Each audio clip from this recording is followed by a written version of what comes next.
My name is Luna. From the outside, my life looks calm. But inside my home, my life was full of fear. I was married to a man named Nolan. He came from a powerful family. His father was a local politician. Nolan owned a small adventure company. Everyone in town respected him. No one knew what he did to me behind closed doors. One night, I went to the police station. My body was shaking.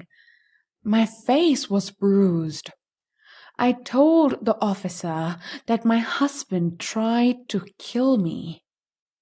Before my marriage, I lived with my family. I had a twin sister named Emily. We looked the same, but we were very different. After our mother died, I became the quiet one. I tried to be strong. Emily became angry and restless. People always worried about her. I learned to stay silent. Then I met Nolan.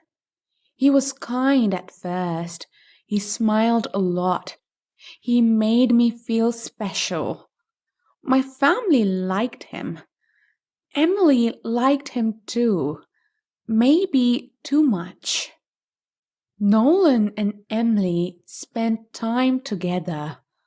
I noticed it, but I said nothing. I did not want trouble. I never wanted to fight. Later, Nolan chose me. He married me. My family was happy. Emily was not. After the wedding, Nolan changed. He became angry very fast. Small things made him shout. When I talked about having a baby, he lost control.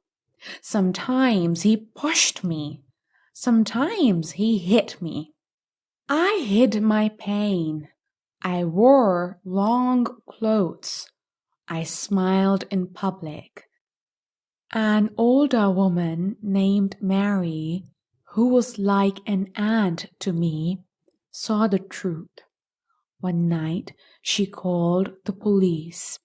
When the officer came, I said everything was fine. I was scared. I stayed silent. One day, Nolan pushed me down the stairs. I almost died. At the hospital, I told everyone it was an accident. I said I fell. I wanted to fix my marriage. I wanted to win against my sister. I wanted to believe Nolan would change. He never did. I planned a trip with him, a paragliding trip. It was something he loved. I wanted him to remember the man he used to be. Emily helped me prepare. She watched me carefully. She listened when I cried. She remembered everything I could not say. That day, we flew together.